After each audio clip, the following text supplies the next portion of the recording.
a la hora de trabajar con ellos, sino que tendrán que ser más comunitarios.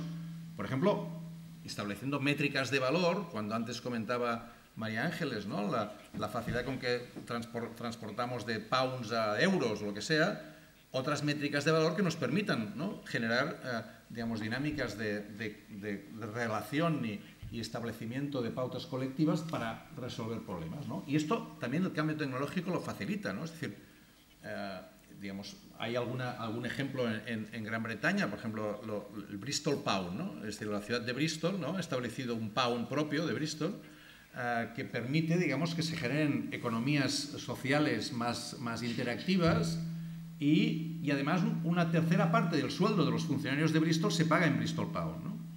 Por tanto, esos funcionarios de Bristol, digamos, tienen que utilizar el Bristol Pound en sus propias lógicas de intercambio comunitario, ¿no? Local, y esto genera dinámicas que son un poco distintas de las que solamente estableciéramos si utilizáramos el pound convencional, ¿no? En Toulouse pasa lo mismo con el franc violet, es decir, que empieza a haber ejemplos locales, ¿no? de incorporación de sistemas distintos, ¿no? de generar articulaciones que no sean estrictamente monetarias en el sentido tradicional, ¿no? sino que incorporen otras dinámicas. Bueno, esto es una línea, ¿no? Es decir, lo que estoy diciendo es que seguramente tendremos que pensar e innovar porque las dinámicas en las que estábamos acostumbrados a trabajar, con esas dinámicas no salen los números, ni nos funciona bien nada, ¿no? Es decir, ¿por qué ahora se habla mucho de políticas predistributivas y no solamente de redistributivas? Porque va a haber dificultad para mantener las redistributivas. O sea, Londres se han puesto a discutir sobre si vivir en Londres como mínimo alguien tiene que cobrar 11 pounds a la hora, porque si no es imposible vivir en Londres. En Seattle han decidido que son 15 dólares a la hora. En Nueva York están discutiendo que son 12 dólares a la hora. Han conseguido que Walmart, después de una larguísima batalla sindical, acepte pagar 9 dólares a la hora a los trabajadores de Walmart. ¿Por qué se está discutiendo el salario mínimo hora? Porque de alguna manera es algo predistributivo, ¿no? Es decir, porque si no, lo que nos empezamos a encontrar es con trabajadores pobres. O sea, gente que trabaja pero que no llega a final de mes y que por tanto necesita ir a los servicios sociales, ¿no? Entonces, la educación 0-3 años es algo que podríamos considerar predistributivo, ¿no? Porque si resulta que conseguimos que todo el mundo tenga acceso a la educación a partir de un cierto momento, sabemos lo que esto también implica desde otros puntos de vista, ¿no? Pero genera lógicas también predistributivas. La educación es predistributiva, ¿no? La vivienda es algo predistributivo, ¿no? El garantizar, vosotros acabáis de aprobar, creo, una ley, ¿no? de acceso a la vivienda, que es un elemento claramente predistributivo. La idea de renta mínima, ¿no? Ya nos gustaría en Cataluña tener la renta mínima de inserción, o la renta de ciudadanía, que le llamáis, que tenéis aquí. Vosotros tenéis un 3%, si no me equivoco, de la población, digamos, con el acceso a renta de ciudadanía. En España el promedio es 0,14 y en Cataluña es 0,5. Por lo tanto, vosotros estáis en cifras europeas, 3,3 en Alemania, si no me equivoco, 3 en Francia, 2,8 en Gran Bretaña. Estáis en cifras europeas. ¿Esto es por el concierto vasco? Yo siempre digo en Cataluña que no, es por una opción política determinada, ¿no? Evidentemente el concierto vasco influye, pero sin duda también porque desde hace muchos años se decidió, ¿no? Digamos que la cohesión social, o llamémoslo como queramos, ¿no? Es decir, esos elementos eran importantes políticamente, ¿no? Bueno, estos son elementos que permiten, digamos, colectivamente afrontar este tipo de temas de una manera o de otra, ¿no? Yo creo que estos son... Es decir, no tendremos la solución, tendremos que trabajar desde una lógica innovadora, incorporando sobre todo a la gente en el diagnóstico y en la implementación, no pensando que podemos hacerlo sin la gente, ¿no? Muchas gracias. María Ángeles quería hacer una aclaración. Sí.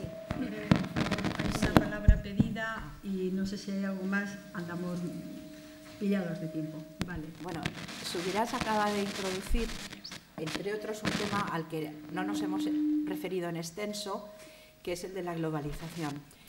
Cuando hablamos de los recursos que tenemos, en realidad ya cada vez tiene menos sentido pensar en los recursos que tenemos aquí, porque los recursos que tenemos aquí, sea donde sea aquí, son recursos obtenidos de allí. ¿Qué es lo que están haciendo todos los países ricos, todas las empresas? Trasladar, llevar fuera y, por ejemplo, si hay una crisis, tratar de sortear en Latinoamérica lo que aquí no se puede ni producir ni vender, pero traerse acá los réditos, como teniendo allí sobre todo salarios mucho más bajos. Lo mismo va a pasar y está pasando con el cuidado. ¿Cómo se resuelve el cuidado?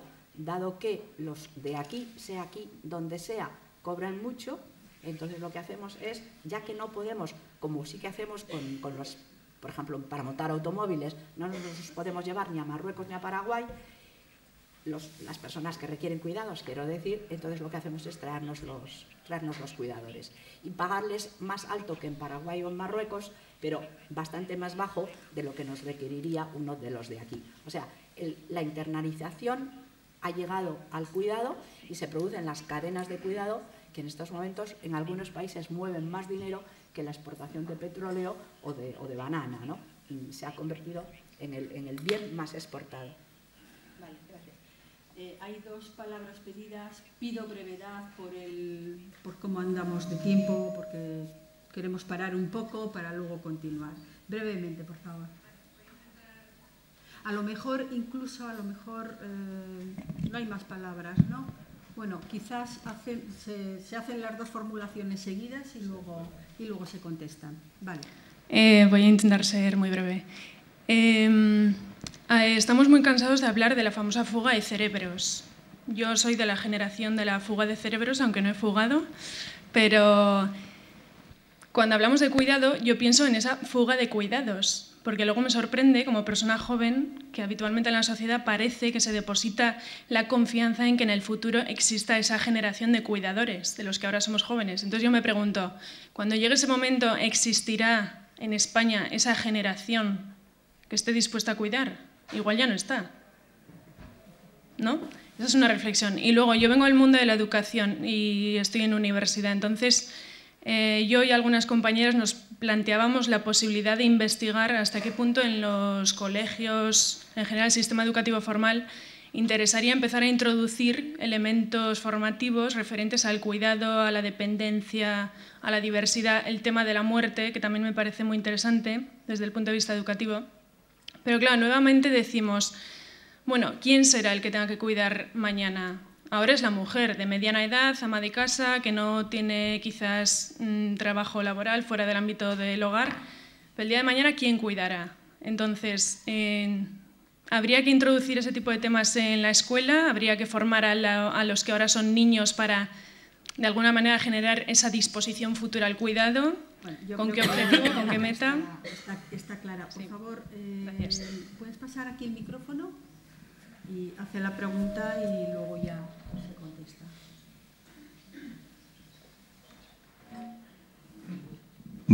Muchas gracias. Yo más que unas preguntas quiero hacer unos comentarios de cosas que os he oído que a mí me han parecido francamente interesantes. Empiezo con el consejero que ha dicho que las personas mayores somos un bien precioso, lo cual, digamos, nos halaga. Pero luego ha dicho María Ángeles, ha empezado hablando de que los mayores podemos ser una organización poderosa o fragmentada. Por desgracia, hasta ahora hemos estado un poco fragmentados, pero en la época, diríamos, de la sociedad civil estamos cada vez más decididos a una organización poderosa. El trabajo de las personas mayores, tú lo has definido como una indemnización sin despido. Es un despido sin indemnización al final de la vida.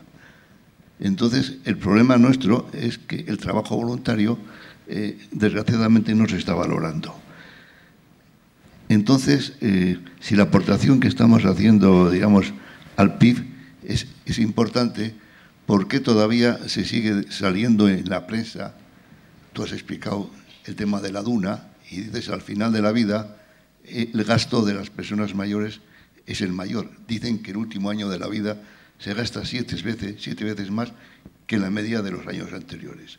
Entonces, digamos, eso es digamos, como una especie de maltrato hacia las personas mayores. Eso ya me lo has oído alguna otra vez y lo digo. Y ahora, brevemente enlazo con un tema de Subirats. Estamos muy mal de tiempo. Bueno, quería enlazar esto al final con un comentario que ha hecho Subirat, dado que aquí tenemos políticos para decírselos. Las políticas para personas mayores no deben ser pensadas fuera de las personas mayores. Los mayores, diríamos, debemos ser sujetos y no objeto de las políticas de los mayores. Eso me ha quedado muy claro. Y estamos pidiendo que debemos ser más consultados y dejarnos que propongamos a las administraciones las necesidades nuestras, dado la aportación que creo que estamos haciendo. Nada más. Vale, muchas gracias. Si se contesta brevemente... Yo solamente en un tema que yo creo que aquí ya lo estáis planteando desde hace tiempo, en Escocia también, y ahora se está planteando también en Cataluña, que es el tema del ámbito sociosanitario, ¿no? Antes comentaba el tema del curar y el tema del cuidar. Son dos campos totalmente diferenciados desde el punto de vista de recursos, de expertise, de prioridad, y yo creo que eso requiere claramente un proceso, digamos, de adecuación y digamos, de repensar lo que esto implica, porque esto tendrá efectos, pienso yo, tanto desde el punto de vista de la calidad como, digamos, desde el punto de vista también de eficiencia, ¿no? Desde los dos puntos de vista. Yo remarcaría sobre todo el de la calidad, porque me parece que es el más importante, ¿no? Pero también en la perspectiva en la que estamos pensando aquí, yo creo que este tema es importante. Y esto tiene relación, y hay ejemplos, al menos en Cataluña, uno que lo he vivido, que tiene que ver con lo que antes María Ángeles comentaba en relación a la muerte o a la fase esta terminal, que es el ejemplo de PADES, ¿no? PADES es un equipo de gente que es, digamos, interprofesional, porque hay doctores, hay médicos, hay enfermeras, hay trabajadores sociales, que cuando entran, y esto lo viví en mi casa con el caso de mi suegro, que había estado padeciendo una especie de situación típica a veces en muchos casos de los hospitales, con muchísimas dificultades, y al llegar a casa, cuando finalmente, digamos, quedó claro que entraba en una fase terminal y llegaron la gente de PADES, es como si hubiera entrado un ángel en la casa, ¿no? Es decir, el nivel de referencia, el nivel de deferencia, el nivel de contacto personal, y eso no es tan complicado y seguramente acaba siendo, digamos, económicamente incluso mucho mejor que cualquier alternativa que se plantee en el ámbito institucional hospitalario. Por lo tanto, yo creo que también deberíamos exigir a la Administración que repiense, ¿no? Que repiense las políticas, que las replanteen en una lógica que pongan a las personas por delante y no a las competencias o a las corporaciones.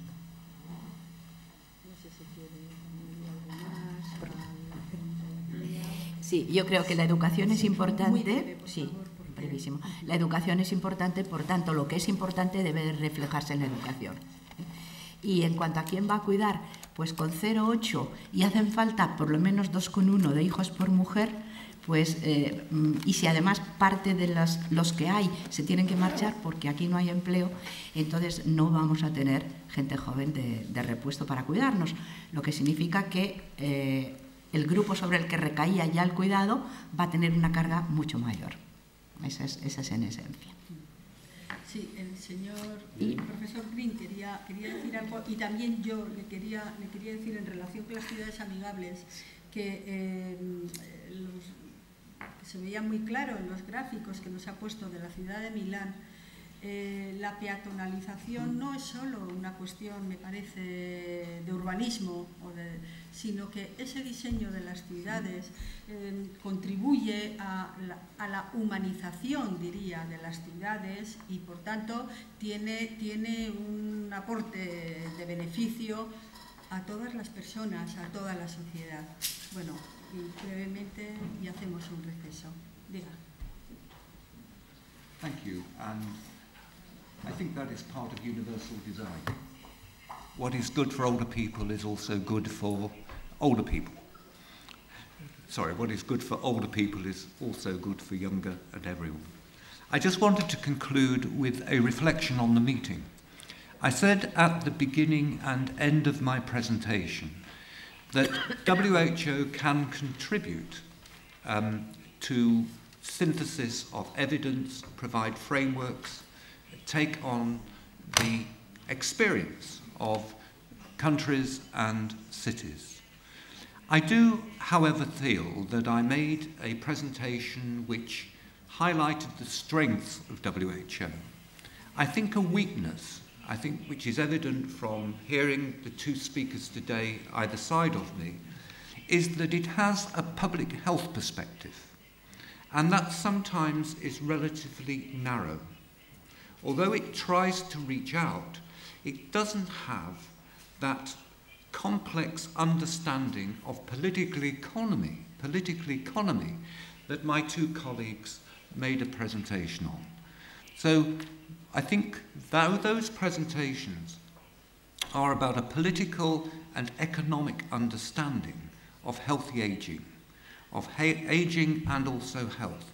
So I take away the message from this meeting that here we have two great people that can make a good contribution to WHO, as well as the cities and towns of the Basque region. So thank you.